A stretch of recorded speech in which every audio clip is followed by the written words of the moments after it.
Bonsoir, alléluia. Shalom à tous, bienvenue dans ces lives. Amen. Je vous salue au nom de Jésus.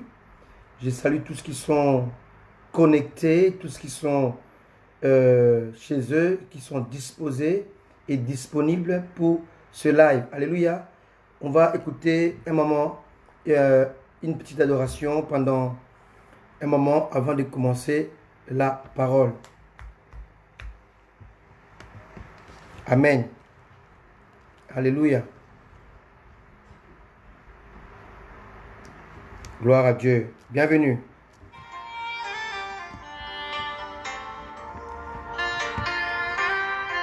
Connectez-vous. Connectez-vous et connectez les amis. Bienvenue à tous. Alléluia. Merci Seigneur.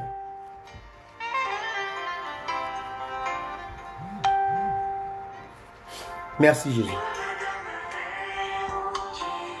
Merci Jésus. Alléluia. Merci Adonai. Alléluia. Merci Jésus. Soyez bénis là où vous êtes. Nous parlerons ce soir de la suite de Jésus face à Pilate. Et aujourd'hui, nous allons aborder que ferais-je de Jésus qu'on appelle Christ.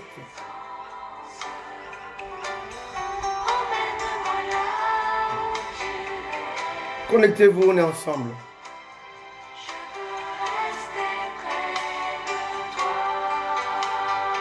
Amen. Merci Jésus. Merci Adonai. Alléluia.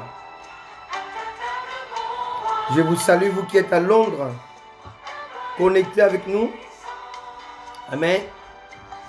Gloire soit rendue à notre Dieu.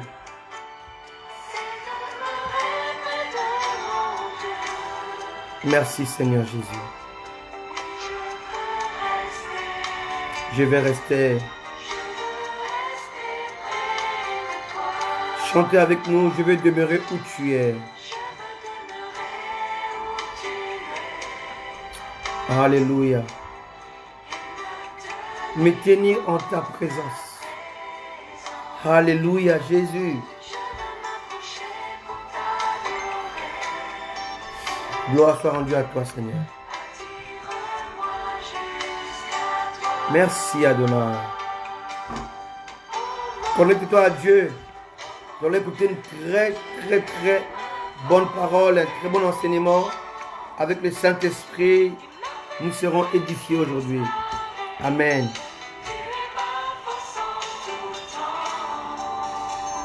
Good afternoon. Merci Jésus.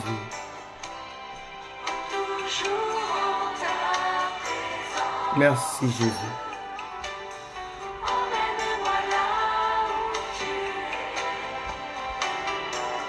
Merci Adonai. Merci Jésus. Merci Adonai.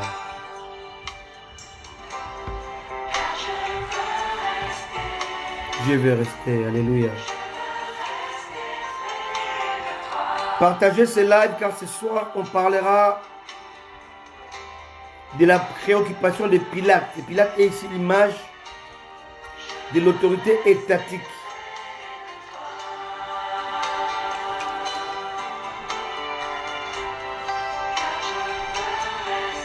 Merci Jésus.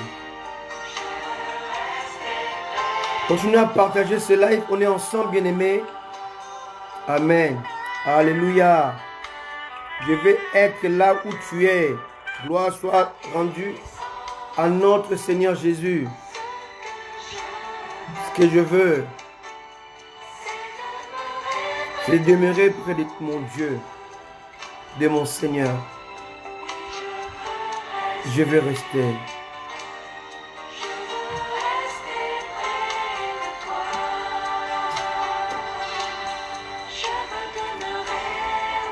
Merci Jésus. Oh Père, nous te prions pour ces instants. Nous te prions pour ce moment, Seigneur, de partage. Ce moment, Seigneur, d'enseignement. Oh, cher Saint-Esprit, au nom de Jésus, nous te prions d'éclairer ton peuple, de réveiller ton peuple. Alléluia. Par ta parole, car ta parole est la vérité. Ta parole est la lumière. Viens éclairer, Seigneur, nos vies. Viens nous libérer. Viens nous délivrer, Seigneur. Merci, Jésus. Connectez-vous, alléluia, au nom de Jésus. Merci, Seigneur Jésus. Merci, Adonai.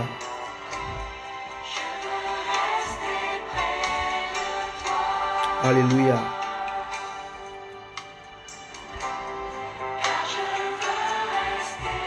Amen. Merci. Soyez bénis, vous qui êtes là depuis la Côte d'Ivoire, depuis l'Afrique du Sud, depuis Londres, depuis les États-Unis, depuis la France. Restez connectés au Seigneur. On est ensemble ce soir. On va parler de Jésus, notre maître commun. Alléluia. Merci Jésus. Merci Seigneur. Merci Jésus. Amen. Gloire soit rendue à notre Dieu, notre Seigneur. Restez connectés. Je vous salue, vous qui êtes là depuis Londres. Je vois que vous êtes là depuis l'Afrique du Sud, depuis la Côte d'Ivoire, depuis la France, depuis les États-Unis et depuis Kinshasa. Je vous salue au nom de Jésus. Je ne vois pas tout le monde, mais je crois que vous êtes là aussi. Depuis le Kenya, depuis partout. Je vous salue au nom précieux de notre Seigneur Jésus. Alors, mercredi, nous avons commencé à parler sur les préoccupations de Pilate. Et j'essaie d'expliquer qui était Pilate, le gouverneur romain d'origine. Alléluia. C'était un homme qui avait étudié, c'était le gouverneur établi par le Romain sur les Juifs. Alléluia. Et pour bien, alléluia, dominer Israël, les Romains avaient placé sur Israël un roi qui était issu d'Ésaü. Donc, Hérode était d'origine iduméen. Donc, il était descendant d'Ésaü pour écraser Jacob. Amen. Donc, c'était une stratégie des Romains pour bien écraser Israël. Amen.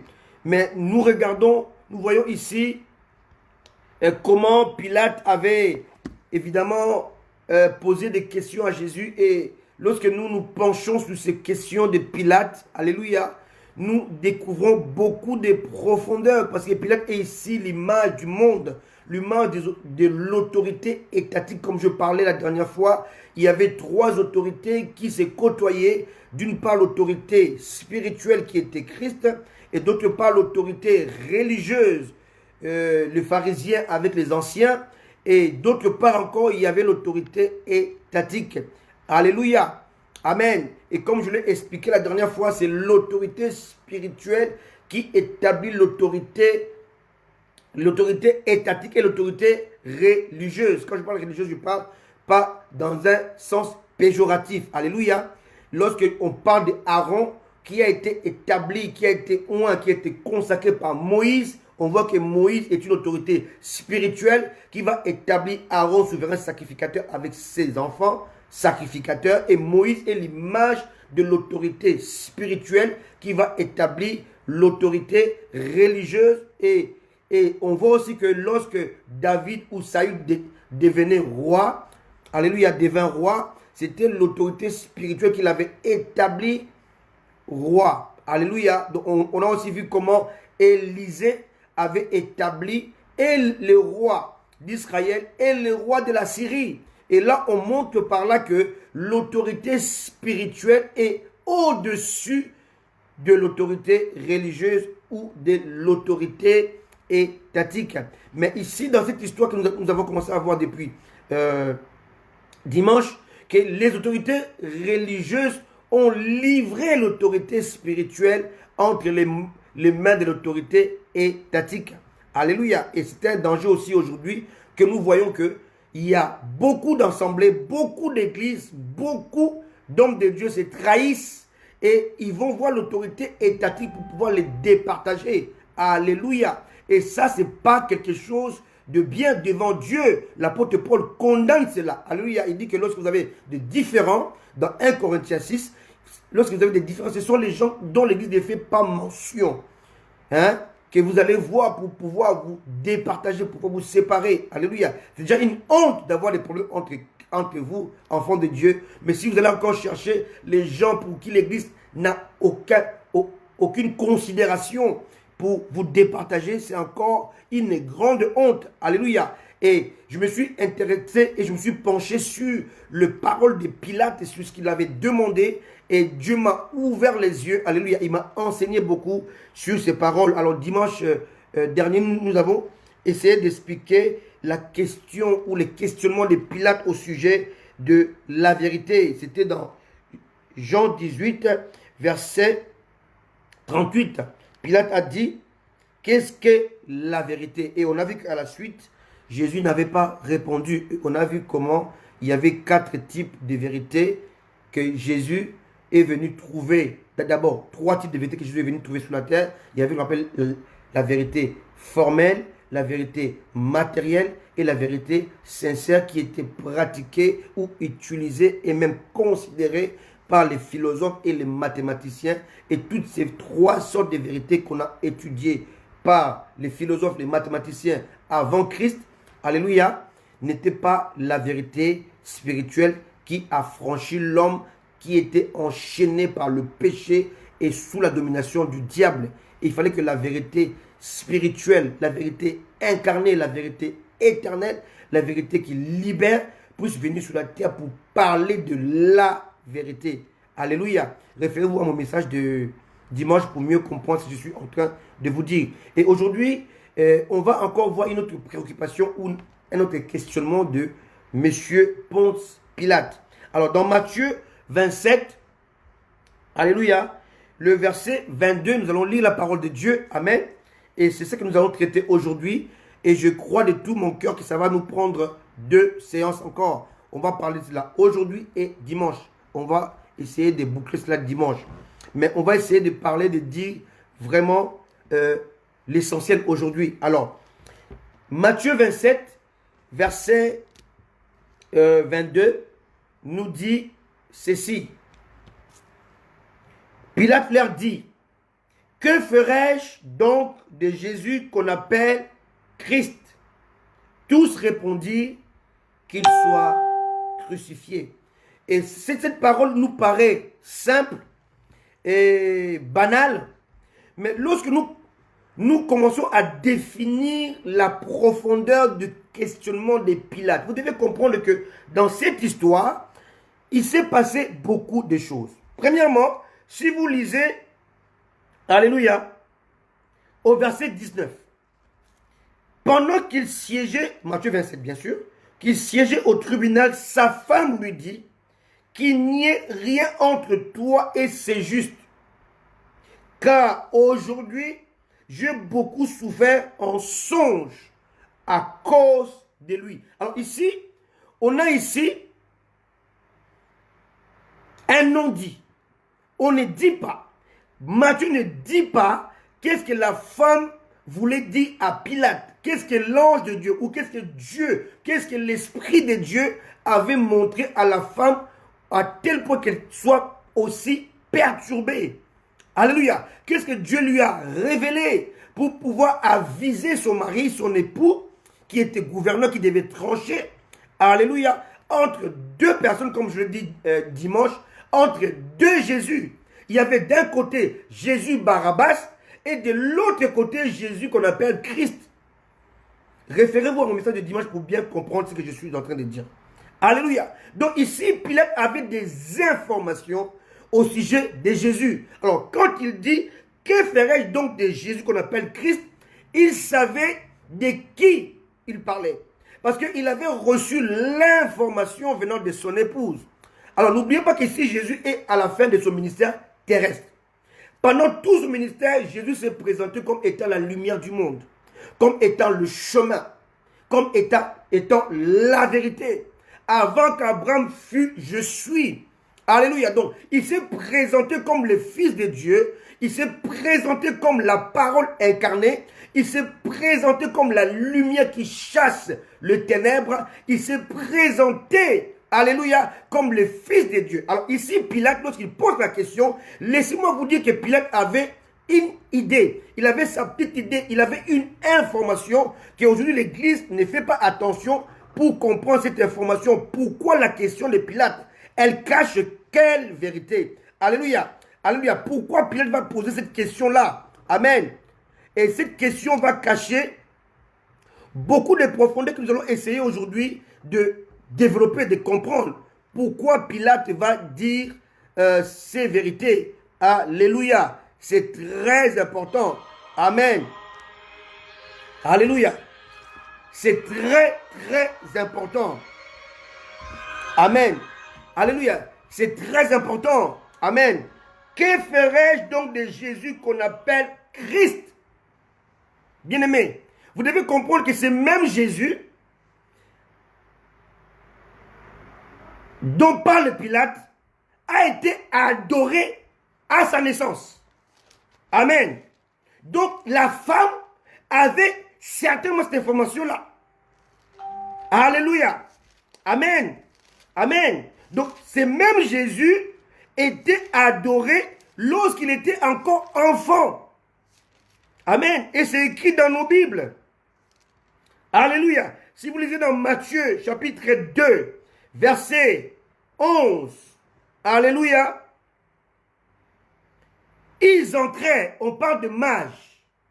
Ils entrèrent dans la maison, virent le petit enfant avec Marie, sa mère, se prosternèrent et l'adorèrent. Ils offrirent ensuite leur trésor. Ils lui offrirent en présent de l'or, de l'encens et de la myrrhe. L'or symbolise la divinité de Christ, son éternité. L'encens symbolise l'adoration. Alléluia. Et la myrrhe symbolise l'onction. Donc ici, le mage avait la révélation que l'enfant qui était né était Dieu. Voilà pourquoi ils ont offert trois choses.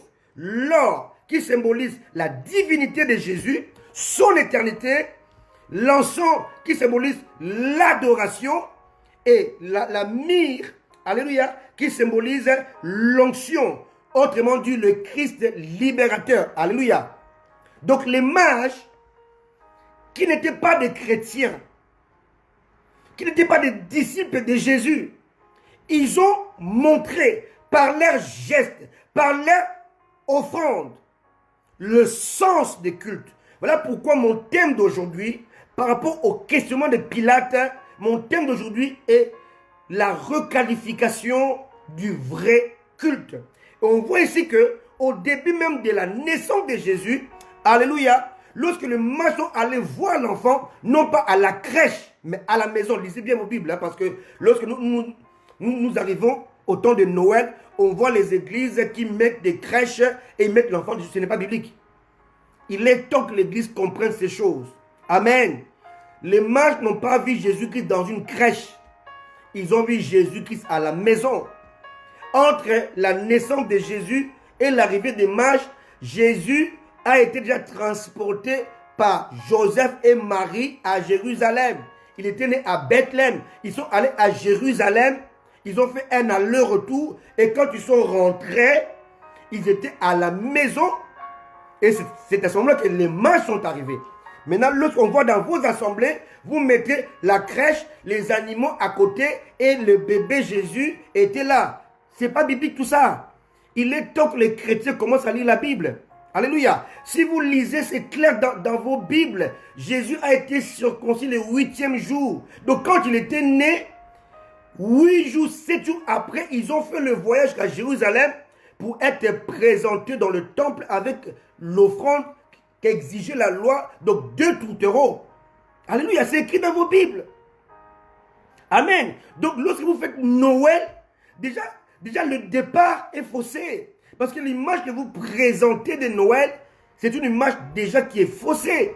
On vous montre Jésus-Christ dans une crèche, entouré de bêtes avec les mages. Cette image n'existe dans aucune Bible et nulle part dans la parole de Dieu. Mais pourtant, vous les adoptez dans vos maisons, dans vos assemblées. Alléluia. Lorsque la base elle est fausse, tout le reste est faux. Lorsque le fondement est faussé, la maison sera faussée. Alléluia. Et là, la parole de Dieu vous prouve par A plus B que l'image qu'on vous présente de Noël, elle n'est pas juste. Vous comprenez? Alléluia. Si vous êtes dans Luc, vous allez voir que Jésus est parti à Jérusalem avec ses parents. Il y a eu la prophétesse, il y a eu les prophètes Siméon qui va prophétiser sur l'enfant. Et la Bible est claire. Le 8e jour étant arrivé, on l'a amené au temple de Jérusalem. Donc Jésus est né à Bethléem, mais 8 jours plus tard, il était déjà à Jérusalem. Alléluia. Et on l'avait circoncis. Donc si les mages avaient vu Jésus à l'étable, donc il aurait vu un enfant non circoncis. Est-ce que vous comprenez un peu? Et un enfant non circoncis ne peut pas recevoir le nom de Jésus. Donc les mages n'auraient pas vu Jésus. Ils auraient vu un enfant, mais pas Jésus. Parce qu'il a reçu le nom de Jésus après la circoncision, pas avant. Alléluia. C'est clair dans vos Bibles. On peut le lire. Alléluia. C'est très clair. Alléluia. Et souvent, nous lisons les choses, nous ne faisons pas attention. Amen. C'est très important. Jésus va naître à Bethléem, Matthieu chapitre 2. Amen. Et si vous lisez dans Luc 2, verset 21, le 8e jour auquel l'enfant devait être circoncis, étant arrivé, on lui donna le nom de Jésus. Alléluia. Nom qu'avait indiqué l'ange avant qu'il soit conçu dans le sein de sa mère. Verset 22. Et quand le jour de leur purification fut accompli, selon la loi de Moïse, Joseph et Marie le portèrent à Jérusalem pour le présenter au Seigneur. Alléluia. Suivant ce qui était écrit dans la loi du Seigneur, tout mâle premier-né sera consacré au Seigneur. Et pour offrir en sacrifice 2 tourterelles, alléluia, et 2 jeunes pigeons, comme cela est prescrit dans la loi du Seigneur. Amen. Donc ici, les parents étaient à Jérusalem. Et l'enfant qui était né Emmanuel avait changé de nom. On lui a donné le nom de Jésus après la circoncision. Donc 8 jours après. 8 jours avant, il s'appelait Emmanuel. 8 jours après, il a reçu le nom de Jésus. Donc les mages n'ont pas vu Emmanuel, mais ils ont vu Jésus, donc le Sauveur. Alléluia. Emmanuel ne sauve pas. Emmanuel veut dire Dieu avec nous. Emmanuel est l'idée et l'image de l'omniprésence de Dieu, de l'ombre de Dieu. Mais Jésus est l'image de la réalité. Alléluia. Si les mages avaient vu Emmanuel, ils ne lui auraient pas adoré. Alléluia. Donc les mages ont adoré Jésus. Parce que quand ils sont arrivés, d'après certains érudits, ils sont arrivés 2 mois après l'apparition de l'étoile. Donc quand ils ont vu l'étoile à l'Orient, alléluia, ils ont commencé à marcher. Et l'étoile avait disparu parce que l'enfant n'était plus à Bethléem. L'enfant était parti et s'était déplacé à Jérusalem pour la circoncision et pour sa présentation au Seigneur dans le temple de Jérusalem. Et après cela, Joseph et Marie sont retournés encore à Bethléem. Et c'est là que les mages sont arrivés. Alléluia. Alléluia. Alléluia. Et c'est à ce moment que Hérode aussi a voulu tuer l'enfant Jésus. Voilà pourquoi on dit Rachel pleure ses enfants. Parce que Rachel était l'image de Bethléem. Quelqu'un me comprend? Amen. Donc il faut vraiment faire des études, comprendre la parole de Dieu pour ne pas tout mélanger. Voilà pourquoi on vous présente un Noël. Noël. N-O-E-L. E-L veut dire Dieu. N-O veut dire non. Ça veut dire l'absence de Dieu. Donc vous fêtez une fête qui est l'absence de Dieu. Et vous la fêtez avec les images qui sont faussées. on met des images, un enfant dans une étable avec des moutons, avec des chèvres, avec des bœufs, avec des mages. Les mages n'ont jamais vu les animaux. Les mages n'ont pas foulé les pieds dans les tables. La Bible est claire. Matthieu 2, verset 11. Ils entraient dans la maison, virent le petit enfant avec Marie, sa mère. Quelqu'un comprend? Alléluia. Passons.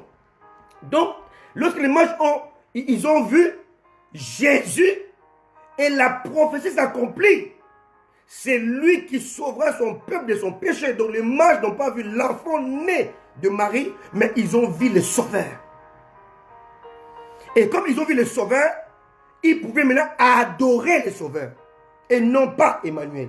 Emmanuel est l'enfant qui symbolise Dieu avec nous. L'omniprésence de Dieu ne te sauve pas, mais c'est sa présence qui te sauve. L'ombre de Dieu ne sauve pas, mais c'est sa manifestation qui sauve. Quelqu'un comprend? Donc ici, aujourd'hui, le Seigneur veut nous parler sur la requalification du vrai culte. Or, on voit le premier culte. Lorsque les mages sont arrivés, ils étaient le premier à offrir à Dieu, qui s'est fait chair, la louange et l'adoration au travers de leurs offrandes. Alléluia. En offrant l'or, ils ont montré à ses parents que cet enfant est divin. Cet enfant est Dieu. En offrant l'encens. Alléluia. Ils montrent que cet enfant mérite l'adoration. En offrant la myrrhe, ils montrent que cet enfant est déjà loin. Alléluia. Alléluia. C'est ça la parole de Dieu. Pourquoi je parle de la requalification du vrai culte? En réalité, au fil des âges, le Seigneur Dieu a toujours requalifié, alléluia, le culte compte tenu des éléments apparentés autrefois à l'ombre.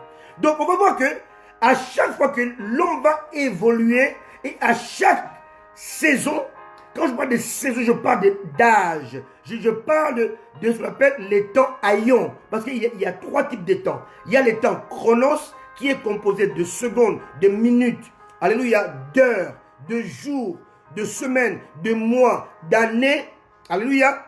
Il y a aussi ce qu'on appelle les temps kairos, qui veut dire les temps d'opportunité, d'occasion. Lorsque vous attendez sa voix, n'endurcissez pas vos cœurs. C'est un temps d'occasion, temps d'opportunité, qu'on appelle les temps kairos. Mais aussi un temps qu'on appelle les temps aïons, c'est les temps de saison. Alléluia. Les temps d'âge. Alléluia. Les temps de dispensation. Et on va voir que dans chaque dispensation, Dieu va requalifier les cultes. Alléluia. Alléluia. Mais lorsque je fais un constat, je vois que dans les temps de notre dispensation, alléluia, qui est la dispensation de la grâce et celle de l'Esprit Saint, il y a encore des gens qui continuent à invoquer les anges. Il y a encore des gens qui activent les anges. Il y a encore des gens, alléluia, qui vont faire les cultes selon la dispensation antérieure. C'est un danger. Alléluia. Et c'est mon étude aujourd'hui avec vous. On est dans quelle dispensation et quels sont les éléments qui coïncident ou les éléments qui sont inhérents au culte selon la dispensation.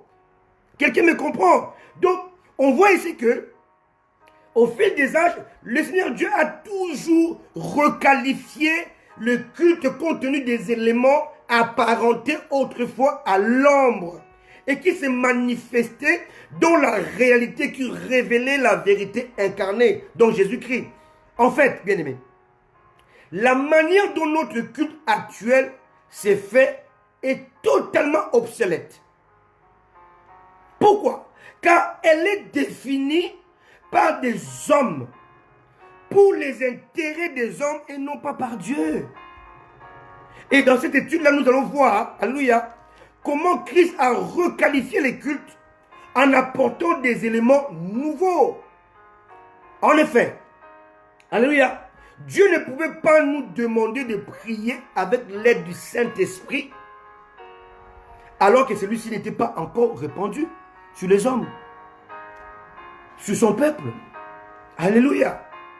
Et Christ n'était pas encore glorifié. Donc on va voir que les cultes avant l'ascension de Jésus étaient différents des cultes après l'ascension.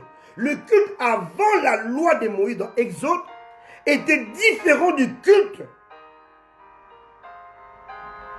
pendant et après la loi. Donc on va voir que dans chaque étape, il y a une dispensation, il y a un âge qui va prédéfinir les cultes. Alléluia. En parlant de requalification des cultes, il est en réalité question de la redéfinition du culte. Alléluia. En s'appuyant sur le modèle apostolique et prophétique qui demeure le vecteur de notre foi. Quelqu'un m'écoute? Amen. Bien entendu, bien aimé, notre manière actuelle d'officier le culte ou encore de rendre culte à Dieu ne se trouve nulle part dans la Bible, nulle part dans les Saintes Écritures. Alléluia, nulle part. Nulle part. Amen. Les disciples de Jésus, le chrétien du premier siècle, ne faisaient jamais des louanges d'adoration avant une prédication. C'est écrit nulle part. C'est écrit nulle part dans la Bible. Alléluia. Ou un enseignement. Les chanteurs vont chanter, ils vont transpirer. Après quoi, les prédicateurs ils viennent, on se lève, on tape les mains, on l'applaudit, on fait un chant pour lui en son honneur.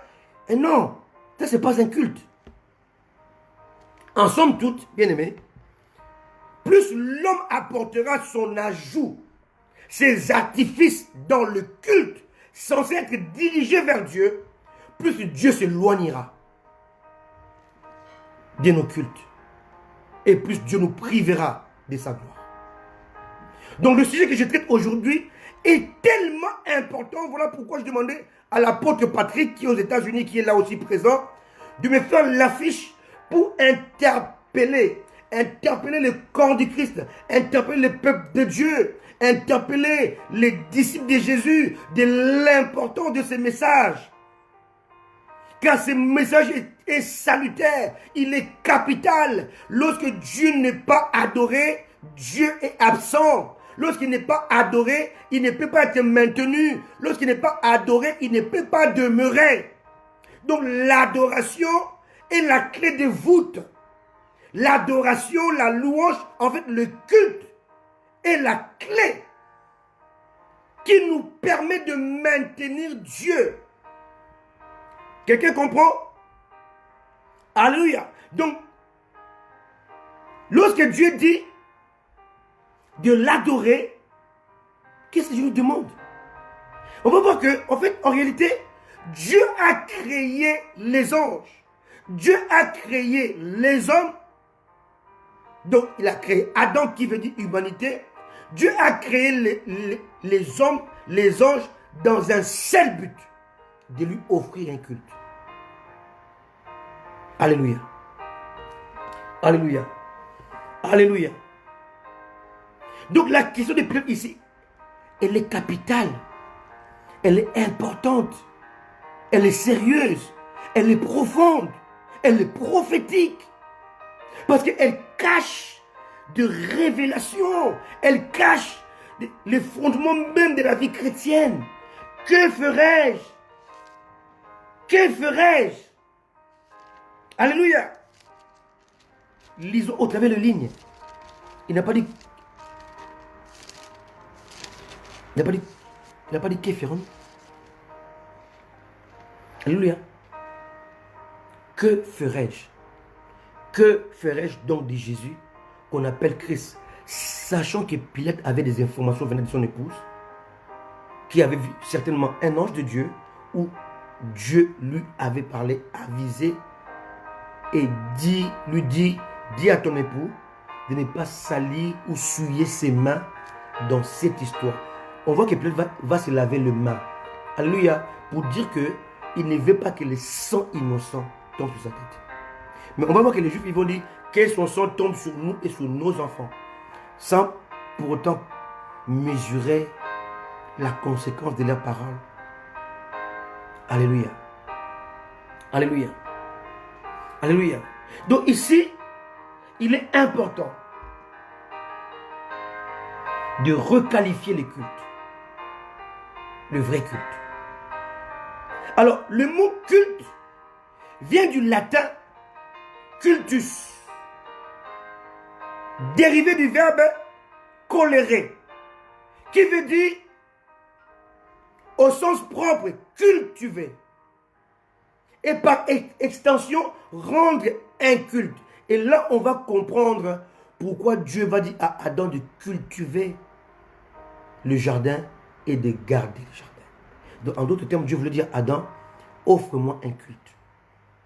Gardez le jardin, perpétue-moi ces cultes. Alléluia. Non seulement invite-moi en Éden, mais fais de tout ton possible pour me conserver en Éden. Quelqu'un me comprend? La profondeur, cultive le jardin et garde le jardin. Dieu plaça l'homme dans le jardin pour le cultiver et le garder. Genèse chapitre 2, verset 15. L'Éternel Dieu prit l'homme et le plaça dans le jardin d'Éden pour le cultiver et pour le garder. Pas seulement inviter Dieu, mais avoir les atouts pour le maintenir. Alléluia. Alléluia. La gloire, c'est bien, mais elle n'est pas suffisante. La gloire, c'est bien, mais ce qui est mieux, c'est maintenir la gloire. Alléluia. Alléluia. La gloire peut arriver, mais est-ce que tu peux la maintenir? Les enfants, ils avaient l'arche, mais ils l'ont perdu. Alléluia. Ils avaient Dieu, mais ils s'éloignaient de Dieu. Alors ici maintenant, on va comprendre la question de Pilate. Que ferais-je, non pas de Jésus, qu'on appelle Christ, mais que ferais-je de la gloire de Dieu? Je ne suis qu'un païen. Je ne suis pas assez consacré. Je ne suis pas assez sanctifié. Ma femme m'a parlé de lui. Il est le Dieu vivant. Il est le Saint de Dieu. Alléluia. Il est le Rédempteur. Vous me livrez la gloire. Vous me livrez le Rédempteur. Vous me livrez le Sauveur. Comment pourrais-je le conserver? Comment pourrais-je le gérer? Il est bien de voir la gloire. Mais comment pourrais-je garder cette gloire? On connaît comment Dieu a tué les enfants d'Aaron parce qu'ils avaient méprisé la gloire. On connaît comment Dieu a tué, alléluia, Corée parce qu'il avait méprisé la gloire. On sait comment Dieu a tué Corée, Dathan, Abiram. Alléluia, alléluia. Parce qu'ils avaient méprisé la gloire. On sait comment Akan a été lapidé parce qu'il avait méprisé la gloire. On sait comment Ananias et Saphira ont été tués par le Saint-Esprit parce qu'ils avaient méprisé la gloire. Ici, Pilate, alléluia, par la révélation de Dieu, la même révélation que sa femme avait reçue la même nuit, alléluia. Pilate va poser la question, mais une question qui cache beaucoup de profondeur, une question qui cache beaucoup de révélations. Que ferais-je de Jésus? Que ferais-je de la gloire de Dieu? Que ferais-je de Dieu fait chair? Que ferais-je de la lumière du monde? Que ferais-je de celui qui est le chemin qui mène à la vérité et qui produit la vie? Je suis le chemin, la vérité et la vie. Jésus voulait dire, je suis le chemin qui conduit à la vérité et la vérité qui enfante la vie. Alléluia. Alléluia. Donc, Jésus était là entre les mains de quelqu'un qui était ignorant, entre les mains de quelqu'un qui n'était pas qualifié pour la gestion de la gloire. Et il ne veut pas. Il préfère laver ses mains. Alléluia. Alléluia. Par définition, le mot culte veut dire un ensemble de pratiques, d'hommages ou de vénération rendues à un groupe ou à une divinité. Un être vivant, mythique ou réel. Un inanimé, un phénomène à qui ce groupe reconnaît une dimension de supériorité d'excellence et de sacré. Or, lorsque les gens adorent leur pasteur à l'église, je vais en parler, ils lui rendent un culte.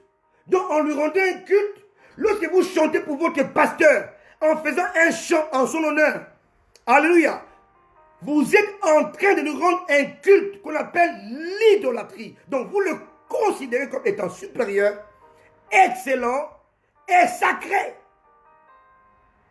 En d'autres termes, vous élevez votre pasteur au rang de Dieu. Donc, vous faites de lui l'opposant de Dieu, l'ennemi de Dieu. Et par conséquent, Dieu qui n'aime pas qu'un être humain soit adoré, il finira par le tuer. Donc, un homme qui adore son pasteur le pousse à la mort. Le monte contre Dieu. Si tu es pasteur, un conseil que je te donne, refuse que les gens t'adorent. Refuse que les gens te jettent des fleurs. Parce que plus ils vont le faire, plus Dieu va te combattre. Parce que Dieu partage tout, sauf sa gloire. Amen. Amen. Amen. Le pasteur qui accepte qu'on les acclame, qu'on compose des chants pour eux, qu'on puisse les élever. Bien aimé, vous êtes en train de déclarer la guerre à Dieu. Parce que Dieu ne partage pas sa gloire. Amen. Un simple conseil. Et je me rappelle dans notre assemblée, élu, ou moi-même, lorsque quelqu'un témoignait, disait, à cause du docteur, à cause du pasteur, on dit, à cause de Jésus. Voilà pourquoi je déteste le langage des hommes de Dieu qui disent, dans mon église. Je n'aime pas ce langage. Quand quelqu'un dit, Christian, dans ton église, je dis, arrête-toi. Je n'ai pas d'église. Je n'aurai jamais d'église. C'est l'église de Jésus et je ne suis qu'une sentinelle. Je ne suis même pas le berger. Je suis le sous-berger. Le berger, c'est Jésus. Le brebis, c'est ses peuples, y compris moi-même. Alléluia. Et moi, et les peuples qui m'écoutent, nous sommes le brebis du Seigneur. Et c'est lui qui nous protège. Alléluia. Faisons très attention avec les habitudes qui tuent les attitudes. La manière de parler habituelle. Mes brebis, dans mon église, mes brebis. Non, bien-aimé, tu n'auras jamais de brebis. Et tu ne pourras jamais bâtir une église. Alléluia. Parce que l'église est bâtie sur des pierres vivantes, pas des pierres mortes. Et les pierres vivantes, ce sont les êtres humains. Lorsque toi tu dors, toi-même tu ne te surveilles pas. Et comment tu vas surveiller les brebis qui dorment? Tu ne peux pas le faire. Mais ce n'est pas ton église. Tu es incapable de surveiller ton propre enfant qui dort dans sa chambre la nuit. Incapable de surveiller ta femme qui dort dans le même lit que toi. Incapable. Alléluia. Quelqu'un a dit, on peut prendre la même voiture, aller dans une même direction. On peut aller dans un même hôtel. On peut dormir dans une même chambre. On peut partager même l'oreiller. Mais on n'aura pas les mêmes rêves. Alléluia. Dans tout ce qu'on peut faire, on peut être unis dans tout. Même moment, on se limite. Et là, on voit que l'homme est limité. Poursuivons. Bien-aimés, en psychologie, on considère le narcissisme comme étant le culte de la personnalité, le culte du moi. Voyez-vous, il y a combien d'hommes de Dieu narcissiques qui s'enferment dans leur bureau en attendant qu'on puisse entonner un chant en leur honneur et l'église doit se lever pour les accueillir. Ce sont des petits dieux. Ce sont des gens qui veulent usurper les cultes de Dieu. Ce sont des opposants à Dieu et non pas des serviteurs de Dieu. Alléluia. Alléluia. Cultiver et garder la gloire de Dieu. Alléluia. Cultiver le culte. Donc, offrir à Dieu un culte, mais aussi le perpétuer. Offrir à Dieu un culte, mais le maintenir. Donc, la question de Pilate, elle est capitale. Que ferais-je de la gloire de Dieu? Que ferai-je pour maintenir la gloire de Dieu? Que ferai-je pour gérer la gloire de Dieu? Que ferai-je de celui qui est venu pour mourir pour l'humanité? Alléluia. Donc la question peut nous ouvrir plusieurs portes, plusieurs ramifications. Et si on commence à prêcher que ce verset-là, Matthieu 27, verset 22, je peux le prêcher pendant 6 mois. Quand je dis 6 mois, je dis 60 jours. Et dans 60 jours, on aura à boire et à manger que ce verset-là. Que ferai-je de Jésus qu'on appelle Christ? Alléluia. Rendre un culte, c'est cultiver. Alléluia. C'est cultiver la relation avec la divinité. Vouloir la faire fructifier. Pas seulement la cultiver, mais l'agrandir. C'était ça le but de Dieu. Dieu va placer, il va créer la terre, il va créer d'abord l'univers, il va créer la terre dans l'univers. Alléluia. Et la terre est dans le monde, qu'on appelle dans le grec cosmos. En grec, le mot monde, dans vos Bibles en français, c'est traduit en grec par cosmos, qui est traduit par l'univers, qui n'a rien à voir avec la terre.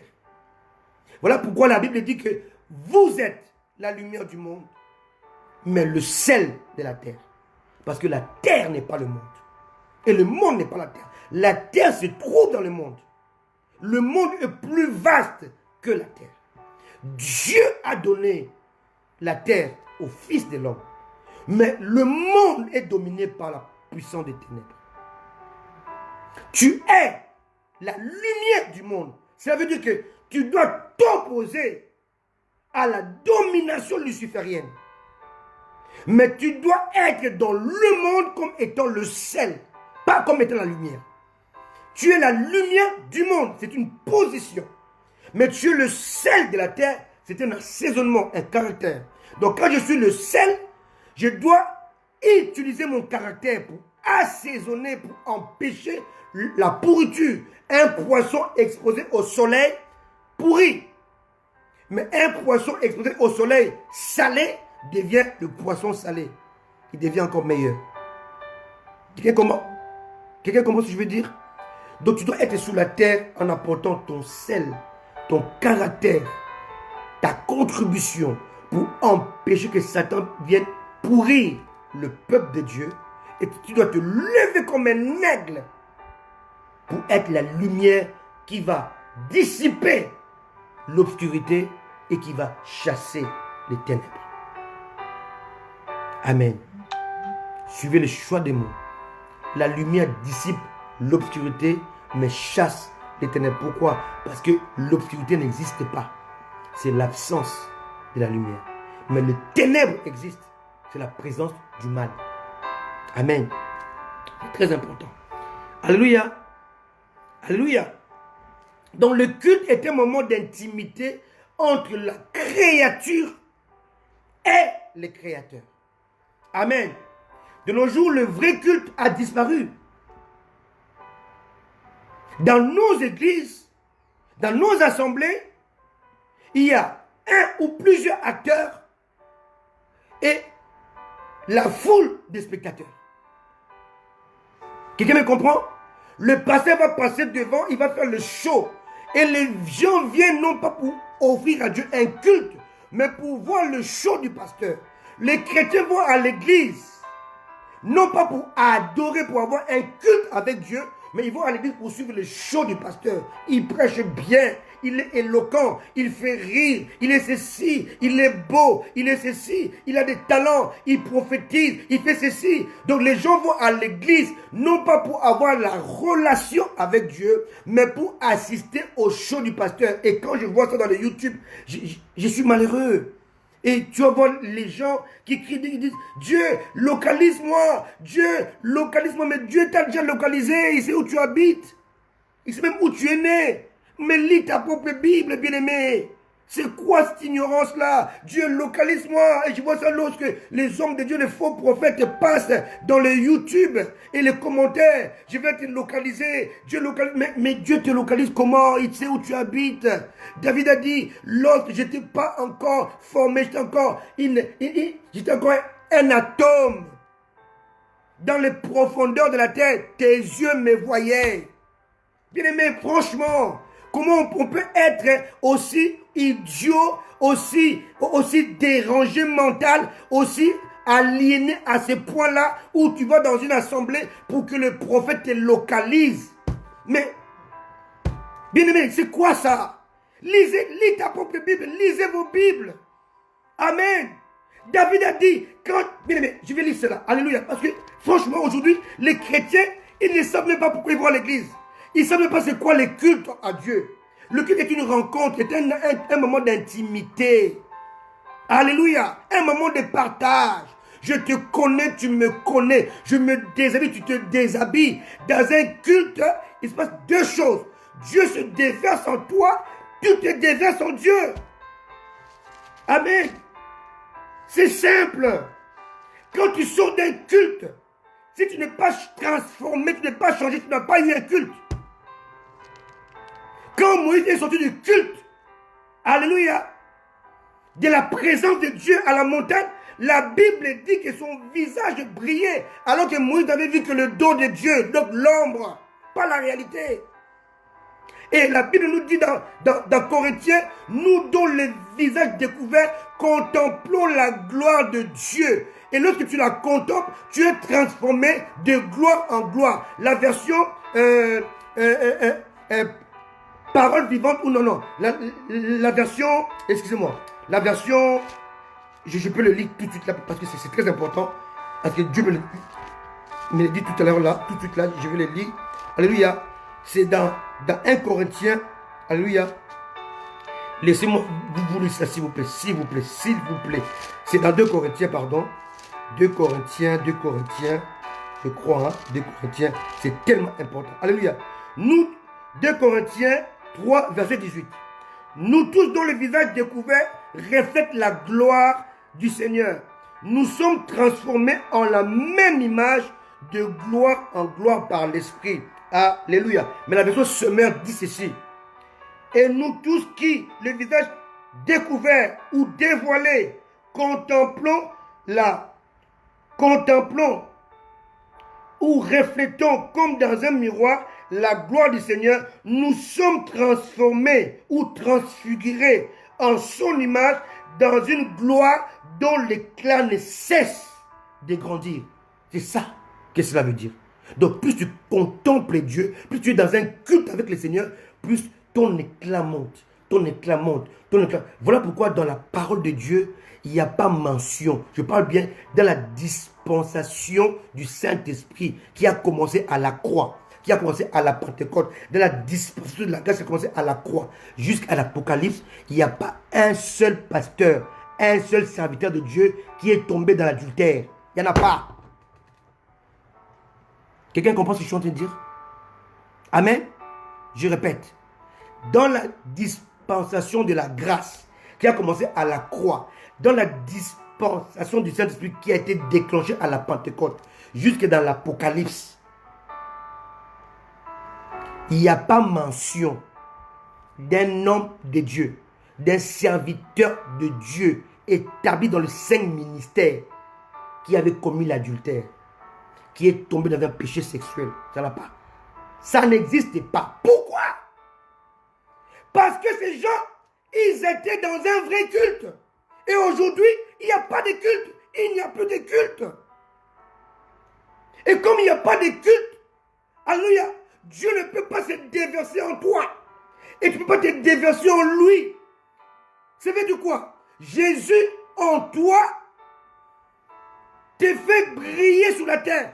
Toi en Jésus, tu es présenté au Père, au ciel. Donc tu es en même temps sur la terre, en même temps au ciel. C'est ça le culte. Donc le culte te permet d'être présent sur la terre et présent au ciel. La Bible dit nous sommes assis avec lui dans les lieux célestes. C'est ça le culte. Donc le culte, le vrai culte, te permet d'être assis au ciel avec Christ et d'être présent sous la terre. Parce que sous la terre, Dieu va se déverser en toi. Et quand il se déverse en toi, il se révèle en toi. Et quand il se révèle en toi, tu es transformé dans une gloire dont l'éclat ne cesse de grandir. Et si nous comprenons ça, nous comprendrons qu'actuellement, dans l'église du Christ, le culte n'existe pas.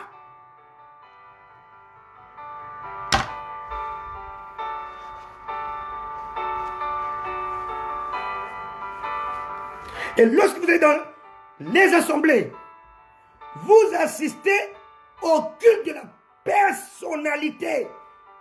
Vous allez voir l'exhibition des choristes.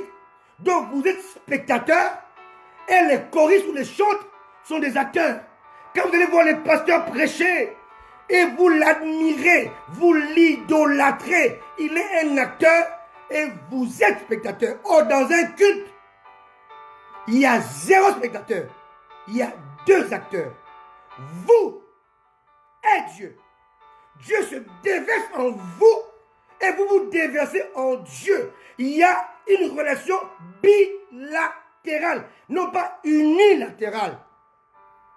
Voilà pourquoi dans un vrai culte, il est très important que celui qui est dans un culte ne parle pas. Il y a un moment dans le culte où on ne parle pas. On est dans la contemplation. On contemple l'époux, la beauté de l'époux, la profondeur de l'époux, les marques de l'époux. Alléluia. L'alliance avec l'époux, le corps de l'époux. Alléluia. On doit admirer l'œuvre de l'époux. Alléluia. L'œuvre accomplie, l'œuvre réalisée. Alléluia. L'œuvre accomplie. Alors on ne parle pas. On est dans la contemplation. Lorsque tu rentres dans un culte, tu passes à parler et à dire Amen. Tu n'as pas compris les cultes. Dans une relation, il y a le partage. Quand l'homme parle, la femme écoute. Quand la femme parle, l'homme écoute. Alléluia. C'est ça les cultes. Donc Pilate, bien aimé, je vais vous montrer une image. Lorsque je prêchais ces messages que je vais vous montrer, je prêchais comment Satan envoûte les enfants de Dieu. Les enfants de Dieu qui croient qu'écouter la musique du monde, c'est rien. Mais vous vous trompez, mais royalement. Royalement. Car la musique du monde vous pousse dans un culte. Quelqu'un m'écoute? Lorsque tu es happé, j'ai bien happé, tu es attiré par la musique profane, tu rentres dans un culte à d'autres divinités, à d'autres dieux, qui n'est pas le Dieu créateur, qui n'est pas Jésus-Christ. Je vais vous montrer une image.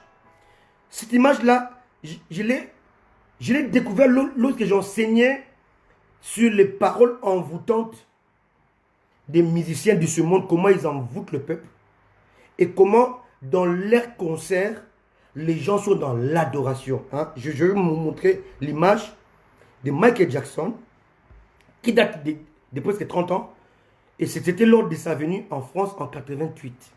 Alléluia. Amen. Et permettez-moi de vous le montrer, parce que ça parle de Dieu. Amen.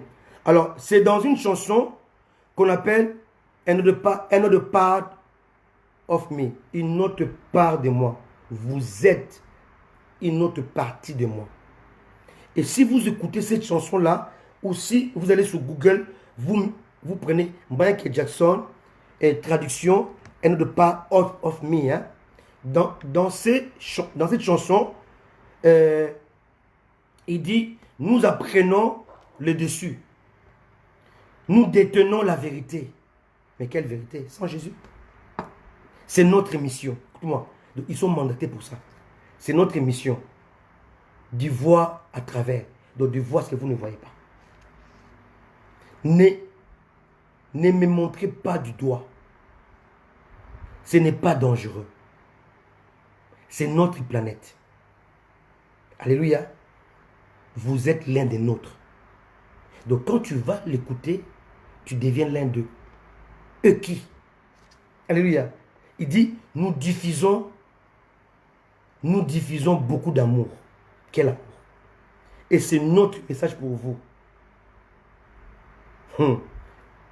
Les planètes, tous en ligne. Or, quand vous faites ce qu'on appelle l'astronomie, on annonce que lorsque les planètes vont s'aligner, ça arrive tous les 100 ans à peu près, qu'il y a toujours une catastrophe. Et là, il dit que les planètes sont en ligne. Et en vous attendant, ne pouvez-vous pas le percevoir?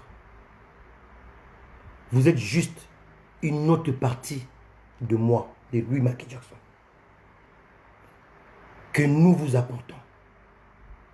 Les derniers messages, voilà les derniers messages que nous vous apportons. Donc en fait, il dit aux gens qui viennent l'écouter qu'ils deviennent automatiquement une partie de lui. Et je vais vous montrer maintenant l'image de cette chanson dont je viens vous traduire les paroles, qui est en anglais, bien entendu. Comment les gens étaient non pas dans l'amusement, mais dans l'adoration. Et là, vous allez comprendre c'est quoi le culte. Amen. Donnez-moi 2 minutes. Je vais vous montrer ça pour que vous compreniez que lorsque vous allez à l'église et que vous ne comprenez pas c'est quoi le culte, vous risquez d'adorer un homme de Dieu qui a pactisé avec le diable. Amen.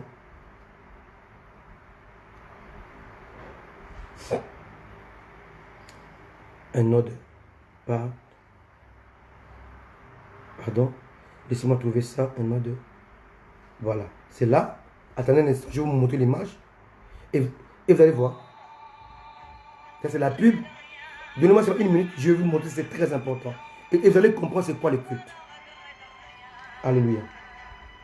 Alléluia. Là, c'est des pubs de YouTube hein, qui nous imposent pour qu'on paye. Suivez. Suivez très bien. Voilà comment les gens sont en train d'adorer. Voilà. Là, ce n'est plus la musique, c'est plus un concert là. C'est carrément l'adoration. Vous suivez? Suivez.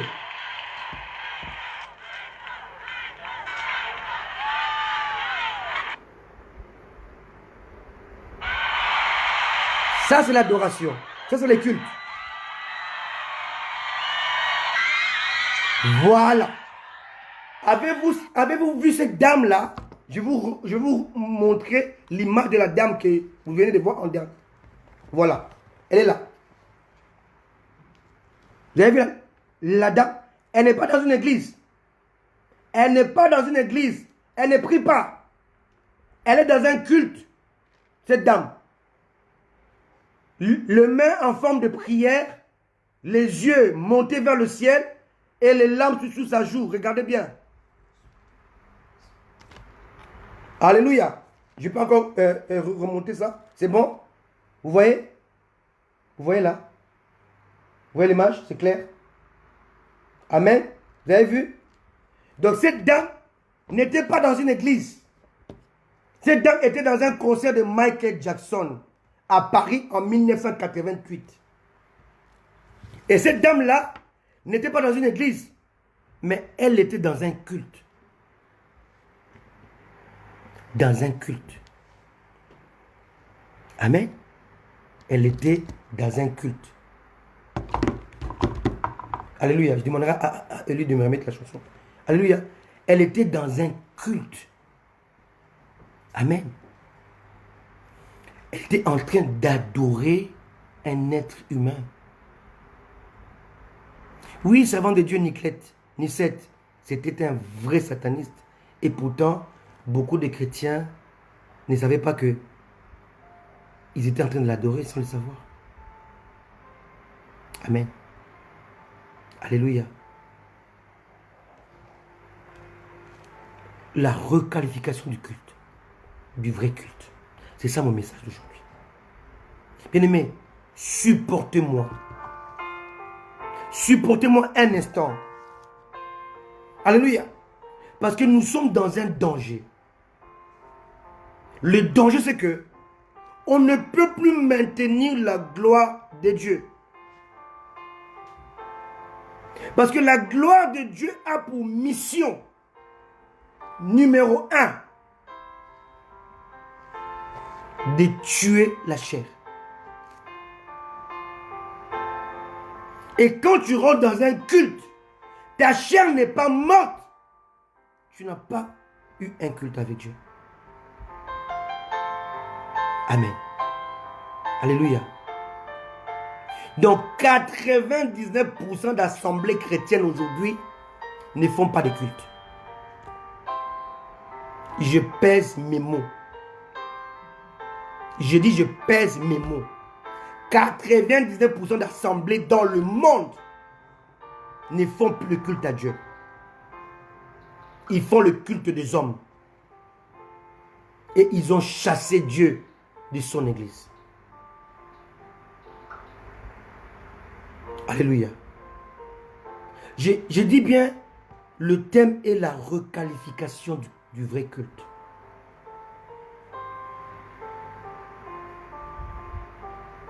Quand vous chantez, vous dites, nous lions, on lit, on les jette. Est-ce que tu peux lier Satan? C'est écrit dans quelle Bible? À quel moment Jésus a lié Satan quand il était sur la terre? À quel moment Paul a lié Satan quand il était sur la terre? À quel moment Pierre a lié Satan quand il était sur la terre? À quel moment Jean a lié Satan? Si tu lis Satan, c'est que la Bible elle est fausse. Dieu seul va lier Satan. Et c'est marqué dans la parole de Dieu. On dit un ange prit une chaîne. Il les lia pour 1000 ans. Et Jésus est clair. Il dit, lorsque l'esprit impur sort, il va chercher cet autre esprit plus méchant et il revient. Comment peux-tu les lier? Comment pouvez-vous les chanter dans vos cultes? Un mensonge. Vous chantez des mensonges. Alléluia. Cela veut dire que votre culte doit être requalifié. Ce n'est pas un culte. Quand vous chantez Satan, nous te lions, c'est une fausseté. Jésus n'a jamais dit, quelqu'un m'a dit, oui, la parole dit que tout ce que vous lirez, bien aimé, cela ne concerne pas le diable. D'ailleurs, le verbe là, il est mal traduit, dit, tout ce que vous allez défendre, tout ce que vous déliez, cela veut dire tout ce que vous allez permettre. C'est le verbe permettre et interdire. Et ça ne concerne pas le diable. Sinon, Jésus va contredire la parole de Dieu. Alléluia. Si Satan pouvait être lié, pourquoi Satan est rentré par Pierre pour empêcher Jésus de mourir? Si Satan pouvait être lié, comment Satan est rentré par Judas pour vendre Jésus? Si Satan était lié, comment est-ce que Jésus a dit à Jean et à Jacques, vous ne savez pas de quel esprit vous anime pour demander le feu du ciel et brûler les Samaritains? Si Satan pouvait être lié. Satan sera lié à un temps que Dieu a choisi. Et c'est écrit dans la Bible, dans l'Apocalypse. Alléluia. Alléluia. Le problème des chrétiens aujourd'hui, c'est qu'ils ne lisent pas la Bible. Et ils n'ont pas la connaissance. Et ils avalent n'importe quoi. Chapitre 20 de l'Apocalypse, verset 1. Puis je vis descendre du ciel un ange qui avait la clé de l'abîme et une grande chaîne dans sa main. Verset 2. Il saisit le dragon, le serpent ancien, qui est le diable, Satan, et il les lia pour 1000 ans. La seule mention où Satan est lié, c'est là. C'est nulle part dans la Bible. Donc quand vous liez Satan, en fait, vous liez vos vies vous-même. Parce que vous vous opposez à ce qui est écrit dans la parole de Dieu. Alléluia. Et quand vous le chantez, nous lions. Bien aimé, Satan se moque de vous. Et quand vous le faites, vous n'êtes pas dans un culte.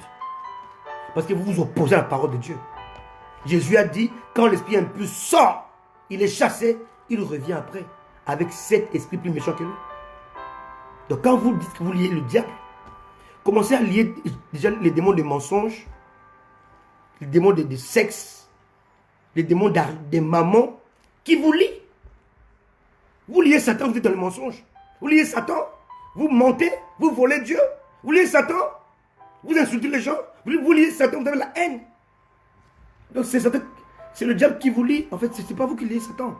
Et quand vous le faites dans un culte, vous vous opposez à Dieu. Donc vous vous opposez à sa parole. Voilà pourquoi je dis qu'il faut requalifier les cultes. Quand vous le dites, quand vous le confessez, la Bible dit, l'homme sera jugé par les paroles qu'il aura proférées. Et quand vous le faites dans un culte, vous opposez à ce que Dieu a dit, ce que Dieu a écrit. Par conséquent, vous n'êtes pas dans un culte. Vous êtes dans un show. Bien-aimés, partagez-moi ce message. Le monde doit écouter ce message. Les chrétiens doivent se réveiller. Le culte doit être requalifié. On va voir avec, depuis la Genèse jusqu'à l'Apocalypse, comment dans chaque saison, dans chaque dispensation, le culte était différent. À chaque fois, Dieu devait requalifier les cultes. Mais le culte que vous pratiquez aujourd'hui, que nous pratiquions aussi, nous aussi, moi y compris, n'était pas approuvé par Dieu. Et quand le culte n'est pas approuvé par Dieu, il y a l'absence de la gloire. Aussi, il y a l'absence de la gloire, il y a absence d'intimité. Aussi, il y a l'absence d'intimité, il y a absence du salut. Aussi, il y a l'absence du salut, il y a absence de délivrance. S'il y a l'absence de délivrance, il y a l'absence de changement. Voilà pourquoi les chrétiens sont là depuis 20 ans, depuis 30 ans dans l'église. Ils ne changent pas. Il était colérique dans le monde, il est colérique dans le Seigneur. Il était adultère dans le monde, il est adultère dans le Seigneur. À cause du culte. À cause du culte. Est-ce que vous voyez ce qui se passe au Congo actuellement? On nomme un soi-disant bishop et puis on va le destituer. Et il va venir, il va dire qu'il y a la magie à l'église. Il y a la sorcellerie à l'église. Il y a l'initiation à l'église. Et pendant qu'il est dit, il dit qu'il va aller 7 jours pour prier Dieu. Pendant son absence, ils l'ont destitué, ils ont mis quelqu'un d'autre. Les pasteurs qui prient les mêmes dieux, qui font le même culte, qui se disent des amis. Voilà l'absence du culte.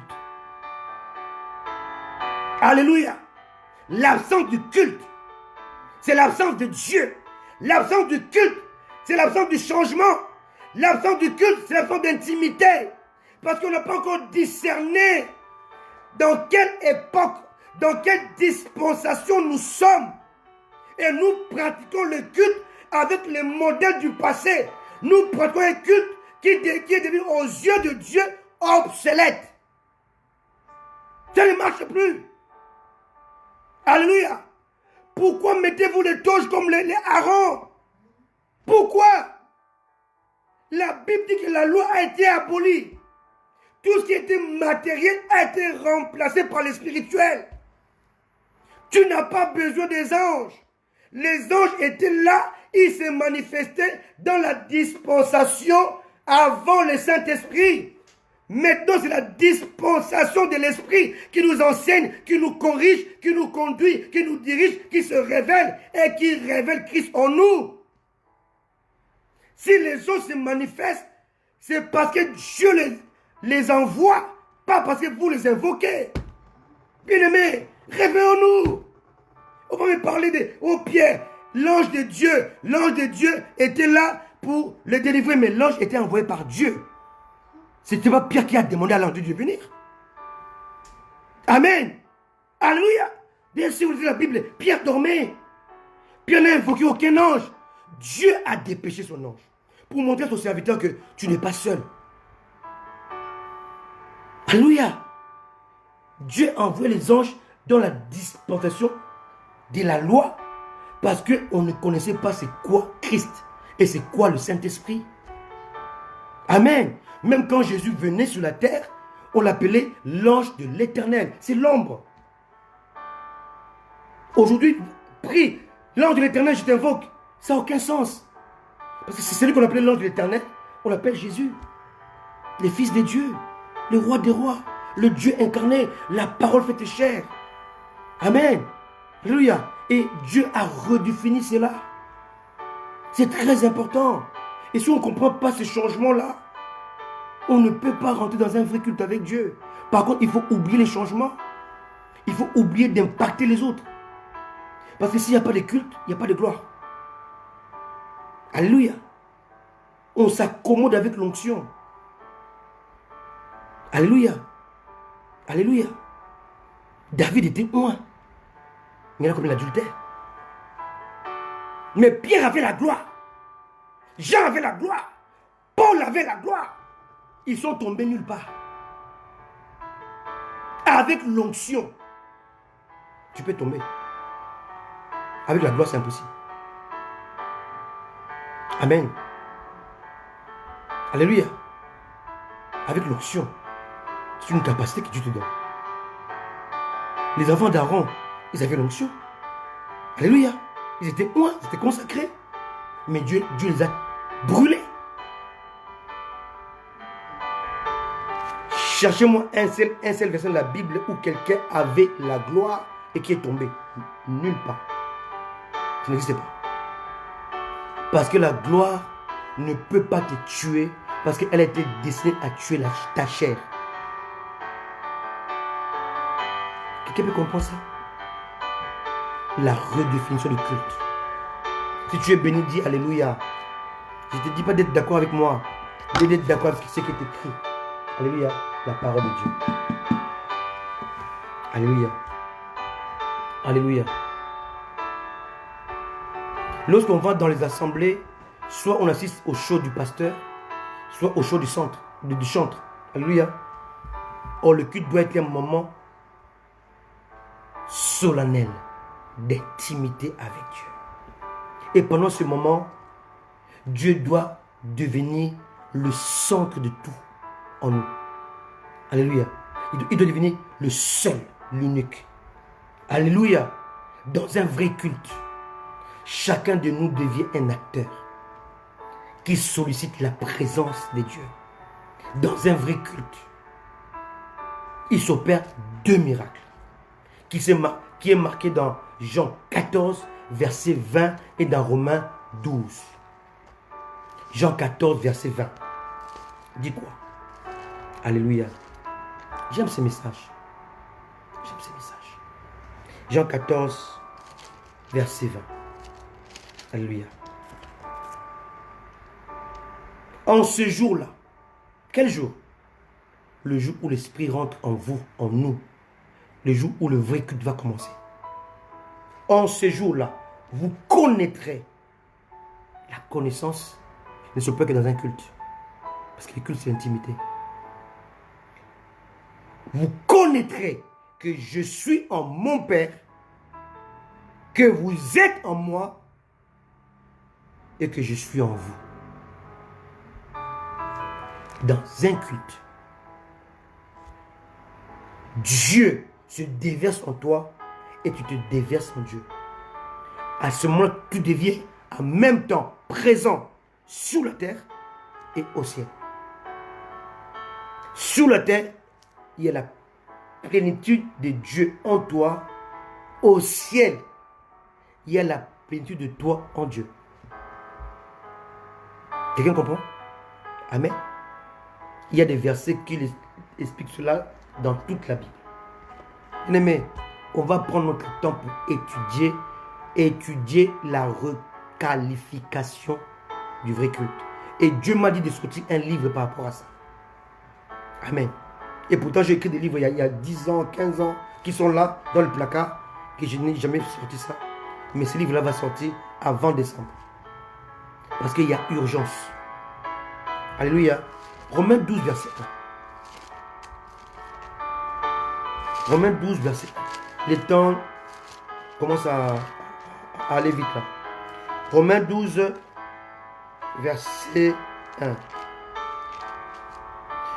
Je vous exhorte donc, frères, par la compassion de Dieu, à offrir vos corps comme un sacrifice vivant, saint, agréable à Dieu, ce qui sera de votre part un culte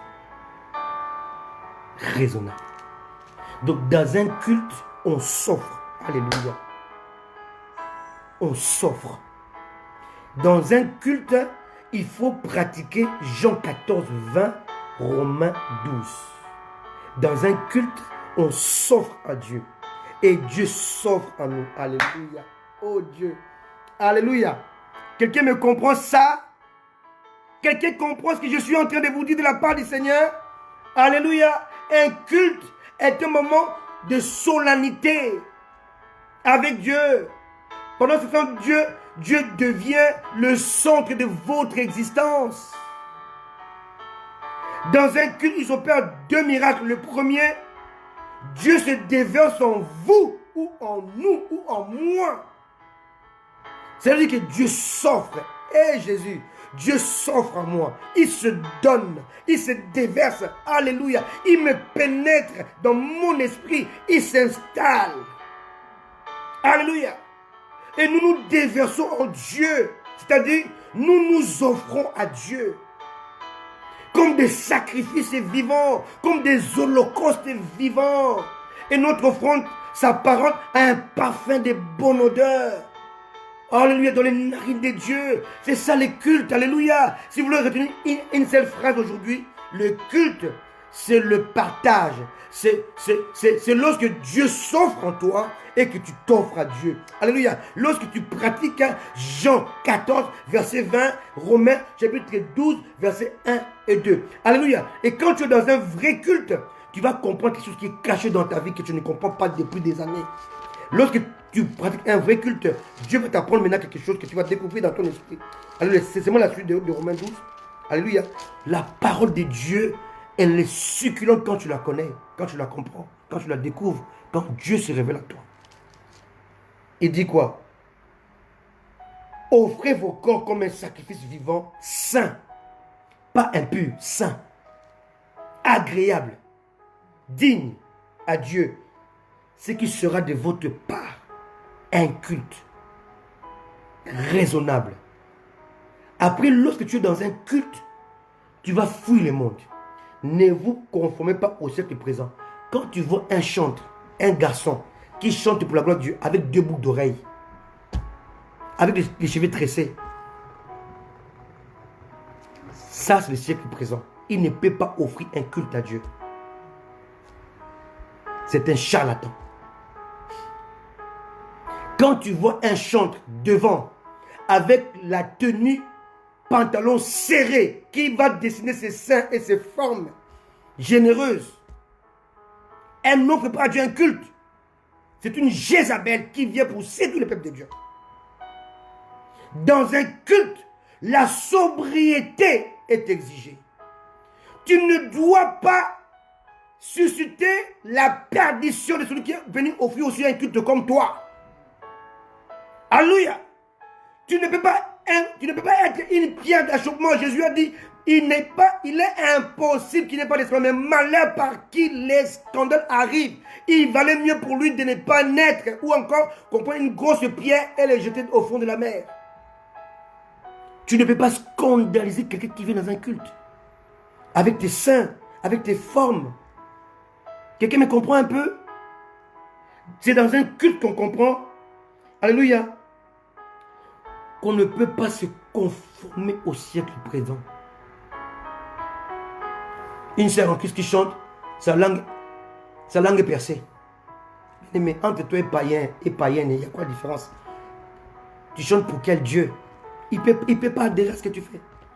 Ça, c'est le siècle présent.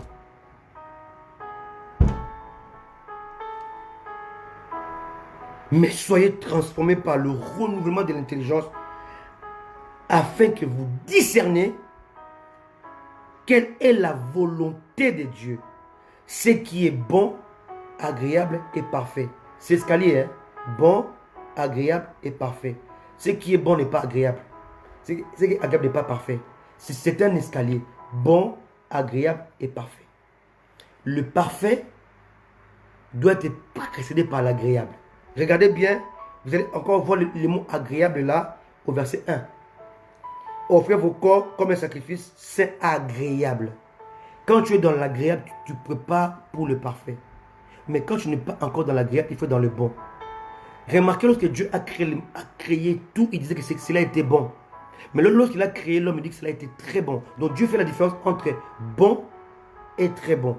En créant les lions, en créant les anges, Dieu a dit que c'était bon. Mais en créant l'homme, cela était très bon. Donc on va comprendre que les animaux étaient bons, Adam était très bon et Jésus était parfait. Alléluia. Cela veut dire que pour gérer les bons, il faut être très bon. Pour gérer les très bons, il faut être parfait. C'est le parfait qui gère l'agréable et c'est l'agréable qui gère le bon. J'aime bien dire que lorsque mieux est possible, bon n'est pas meilleur. Quand tu peux avoir 20 sur 20, avoir 14 sur 20 n'est pas meilleur. Lorsque tu peux atteindre la perfection, s'arrêter dans l'agréable, tu as échoué. Et aujourd'hui, les chrétiens se contentent de bon. Ils oublient qu'au-delà de bon, il y a l'agréable. Et au-delà de l'agréable, il y a le parfait. Les chrétiens se contentent de l'onction. Bien aimé, il y a plus que l'onction. C'est la gloire. Amen. Alléluia. J'ai vu l'onction, oui, mais il y a plus que l'onction. Jean a dit, vous êtes enfants de Dieu. Disons. Alléluia. Je suis enfant de Dieu. Je suis enfant de Dieu, oui, mais ça ne suffit pas. Il y a mieux que ça. Amen. 1 Jean 3, verset 2. Bien-aimés, nous sommes maintenant enfants de Dieu. Et ce que nous serons au futur n'a pas encore été manifesté. Mais nous savons que lorsqu'il paraîtra, nous serons semblables à lui. Parce que nous le verrons tel qu'il est. Être enfant de Dieu n'est pas la sommité. La sommité, c'est de vivre l'apparition du Fils de Dieu. Pour devenir comme lui. Pour rentrer dans sa ressemblance, dans le parfait. Être enfant de Dieu, c'est agréable. Mais ce n'est pas parfait. D'ailleurs, si vous lisez la parole de Dieu, vous allez voir que le perfectionnement ne considère pas les païens. Éphésiens 4. Dieu a établi premièrement les apôtres, les prophètes, les évangélistes, les pasteurs, les docteurs pour le perfectionnement des saints. Celui qui doit être perfectionné, il doit d'abord être saint. Et Jean va encore le redire. Ça c'est Paul qui le dit. Jean va encore le redire dans l'Apocalypse. Que celui qui est saint se sanctifie encore. Ou bien se perfectionne. Alléluia. Donc le perfectionnement ne concerne pas, les chrétiens normaux. Considère ceux qui sont saints. Amen. Donc, un prophète, un apôtre, un pasteur, un docteur, un évangéliste ne peut pas perfectionner un païen. C'est interdit. Et aujourd'hui, nous voyons encore, quand on écoute les chrétiens parler, on voit encore ces langages-là. Bon, je n'ai pas fait ça parce que l'esprit ne m'a pas convaincu. Bien aimé, est-ce que vous lisez vos Bibles?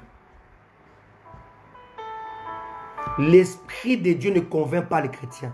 Ça vous choque? C'est marqué dans vos Bibles. Comment qu'il est dit? Lisez dans Jean. L'esprit de vérité convainc le monde du péché, du jugement. Alléluia. Il ne convainc pas les chrétiens. Ce qui nous convainc, c'est la parole, pas le Saint-Esprit. Amen. Toute écriture est inspirée de Dieu et utile pour convaincre. Mais le Saint-Esprit convainc les païens. La parole de Dieu nous convainc, nous qui sommes sauvés. La connaissance, quelque chose. Je n'ai pas fait ça parce que je n'ai pas été convaincu par le Saint-Esprit. Si tu dis ça, ça veut dire que tu es encore païen. Il ne te convainc pas, il te conduit. Il te conduit, il te dirige, il t'oriente, il ne te convainc pas. Il t'a convaincu quand tu étais païen. Une fois dans le Seigneur, c'est la parole de Dieu qui te convainc. Pas le Saint-Esprit. Amen. On dit, mais c'est la même chose. Non, c'est pas la même chose. Est-ce que tu peux dire que l'Esprit de Dieu est mort à la croix pour toi? Ça n'a aucun effet. Est-ce que tu peux dire que le Père est mort à la croix pour toi? Non. Il faut comprendre pourquoi le Saint-Esprit convainc le païen, mais pas les chrétiens. Parce qu'il convainc quand il est à l'extérieur. Mais il conduit étant de l'intérieur. Il t'a convaincu avant qu'il rentre en toi. Une fois en toi, il te conduit. L'enfant qui est en dehors de ton ventre, maman, il peut te parler, il peut essayer de te dissuader. Mais l'enfant qui est dans ton ventre, maman, il t'impose des choses. La position pour dormir, l'alimentation. Alléluia. Parce qu'il est dans ton intérieur. Il ne te convainc pas. Mais sa présence en toi te pousse à être convaincu dans les choses. Je dois dormir côté gauche, côté droit, changer de position. C'est l'enfant qui est dedans qui va te le demander, le pousser à le faire. Parce qu'il est dedans. Mais un enfant qui est déjà né, qui est à l'extérieur, maman, s'il te plaît, achète-moi ceci. Là, il va essayer de te convaincre. Parce qu'il est à l'extérieur de toi. Mais à l'intérieur, il t'impose, il te conduit, il ne te convainc pas. C'est pareil avec les chrétiens. L'esprit convainc le monde. Il convaincra le monde du jugement de la justice, du péché, du jugement de la justice. Mais il conduit le péché. Il conduit les chrétiens. Et nous sommes convaincus par la parole de Dieu au travers du Saint-Esprit. C'est vrai. Mais le Saint-Esprit, tu es convaincu pas par le verbal, par l'écrit. Mais le païen est convaincu de l'intérieur, par l'esprit. Alléluia. Alléluia. Je vais m'arrêter là. C'est que l'avant-goût. C'est que l'avant-goût. Dimanche, on va voir le culte de l'Éden, le culte d'Abraham, le culte de Moïse avant la loi, le culte pendant la loi, le culte de David, le culte d'Esdras, le culte de Jean-Baptiste, le culte de Jésus sur la terre avant la croix et le culte après la croix. Et on va voir que dans tout ce moment de culte, il y a des règles. Par exemple, le culte d'Adam, je donne un avant-goût juste pour aujourd'hui. Dieu devait le rencontrer dans un endroit. Donc le culte d'Adam devait se faire dans un lieu précis. Donc le culte était lié à l'environnement. Le culte d'Abraham devait se faire à la montagne. Un environnement. Le culte de David devait se faire sur une plaine. Un environnement. Alléluia. Et lorsque Dieu va parler à la femme samaritaine, elle va la retrouver avec les idées du culte du passé. Non requalifiées. Nos pères ont adoré sur cette montagne. Donc la femme va qualifier, va considérer un culte environnemental sous la montagne. Et les Juifs vont considérer les cultes aussi environnementaux à Jérusalem. D'une part, le Samaritain, pour offrir un culte, il croit qu'il faut aller à la montagne. D'autre part, les Juifs disent Jérusalem. Et de deux côtés, les deux peuples, chacun a sa requalification du culte. Mais Jésus va condamner les deux procédés. Il dit à la femme, l'heure vient, et elle est déjà venue, où ça ne sera plus à la montagne, ni à Jérusalem, mais dans le cœur. Alléluia. Et là, il y a l'abolition de culte environnemental. Amen. Quelqu'un me comprend? Voilà pourquoi je parle de la requalification du vrai culte. Que fais-tu le culte? Que fais-tu avec les nouveaux cultes? Quelle est la forme du culte qu'il faut pratiquer dans ce temps présent? Quel culte Dieu réclame? Et quel culte tu pratiques? Sachant que dans un culte, il est question de déversement. Dieu doit se déverser en toi et toi tu dois te déverser en Dieu. Et dans un culte, tu te retrouves au ciel. et Dieu agit en toi sur la terre. Dans un culte, il est question de la gloire. Il est question de la gestion de la gloire. Comment peux-tu gérer la gloire de Dieu si tu pratiques un culte selon l'environnement alors que le culte a été requalifié par celui pour qui on fait le culte, Christ? Comment peux-tu adorer Christ selon Adam, selon Abraham, selon Moïse, qui adorait dans l'ombre, et toi dans la réalité, tu oublies que le culte a été requalifié? Comment voulez-vous que Dieu vous écoute? Jésus a condamné la femme samaritaine. Il a dit, vous adorez ce que vous ne connaissez pas. Donc vous pratiquez les cultes avec des mauvaises méthodes. Quelqu'un me comprend? Nous sommes comme dans le temps d'Ézéchiel. On a apporté le formalisme à l'église.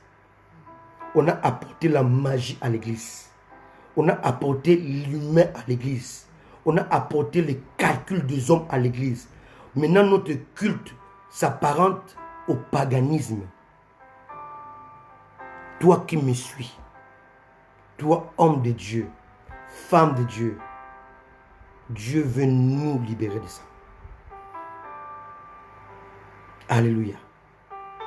Alléluia.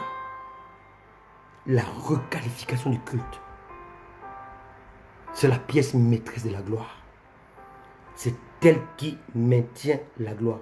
C'est elle qui manifeste la gloire. Je ne parle pas de l'onction. Je parle de la gloire. L'onction fortifie l'humain, mais la gloire tue l'humain. Voilà la définition de deux choses.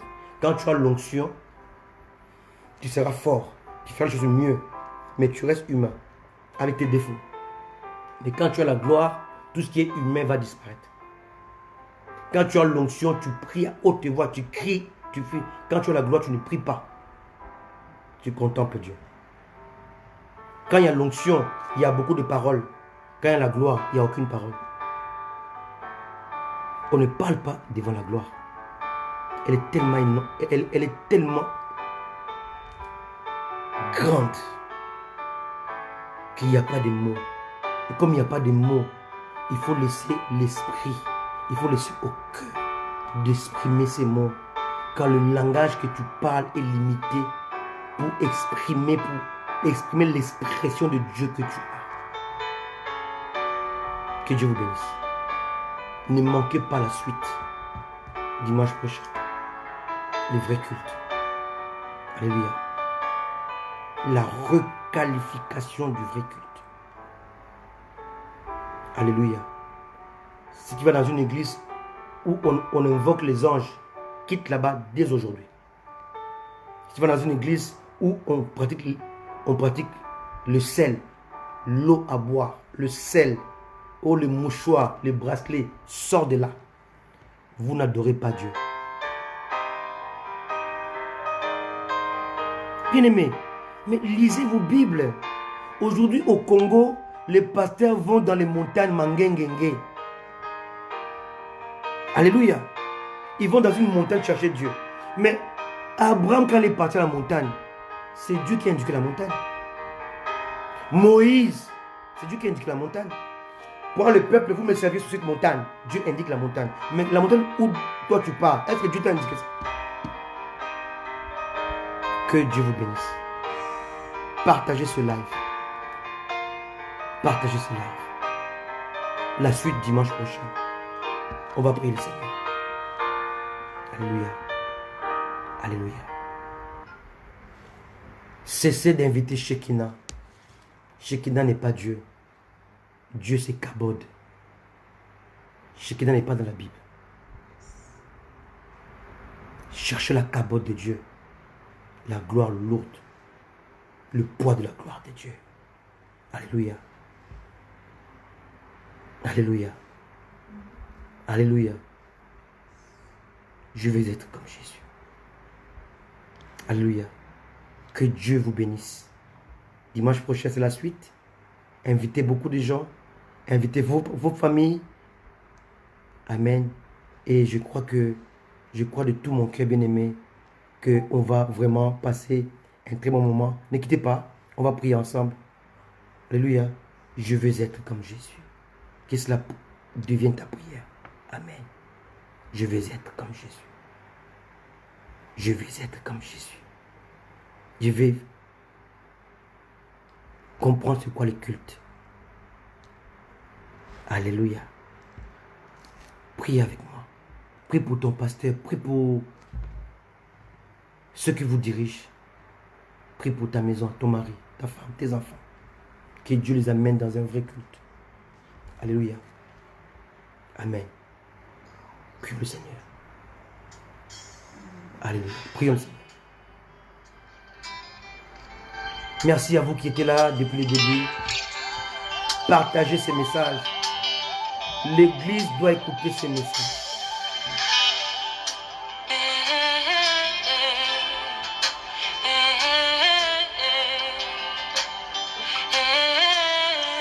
Prions le Seigneur. Père, merci pour ta parole. Merci pour ton peuple. Merci pour le Saint-Esprit. Merci pour ton enseignement, Seigneur. Bénis ton peuple, tes serviteurs. Merci pour la lumière que tu apportes, l'éclairage, pour la connaissance. Merci, Seigneur. Oh Saint-Esprit, tu as dit au dernier temps, tu vas répondre la connaissance. Merci que tu la réponds maintenant. Pour libérer ton peuple de l'ignorance, de l'esclavage, des hommes qui le maintiennent dans le mensonge et dans le culte des hommes, dans le paganisme, dans le sacerdoce de Jéroboam, dans l'adoration du diable.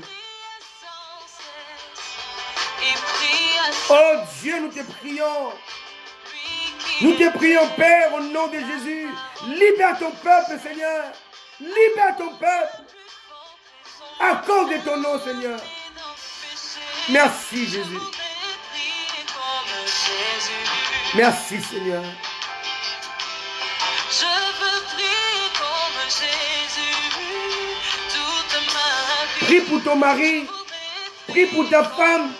Prie pour tes enfants. Prie pour ta famille. Prie le Seigneur. Le monde doit connaître que Jésus est Dieu. L'Église doit comprendre le son du vrai culte. Oh Seigneur. Libère ton peuple de l'ignorance, Seigneur. Merci, Adonai.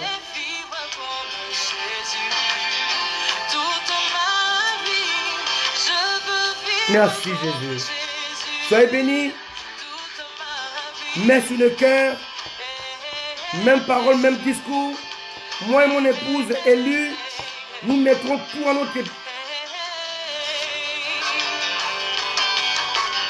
notre charge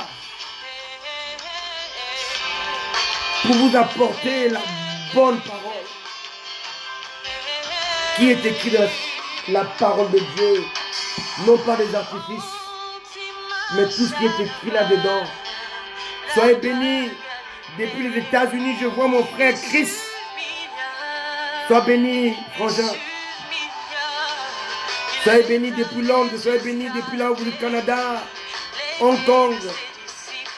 Je vois Maître Paul depuis la Côte d'Ivoire. Sois béni, mon fils. Sois béni, mon fils Patrick, l'apôtre de Dieu depuis Dallas. Sois béni, ma fille Patrice depuis Londres. Ma fille Gerline depuis Paris. Soyez bénis. Nous vous aimons, nous vous portons le cœur, nous prions pour vous. Amen. Soyez bénis. On est ensemble. Nous vaincrons. Jésus revient bientôt. Le temps de la parole a sonné. Le temps des histoires, de l'amusement est terminé. Les hommes ont besoin de la vraie parole qui libère, qui affranchit. qui ramène vers Dieu. On est ensemble, frangin, on est ensemble. Amen to that. Soyez bénis. Mets sur le cœur, on est ensemble. Alléluia. Soyez bénis. Amen. Nous vous aimons. Rendez-vous est fixé dimanche prochain. À la même heure. Soyez bénis. Amen. Amen.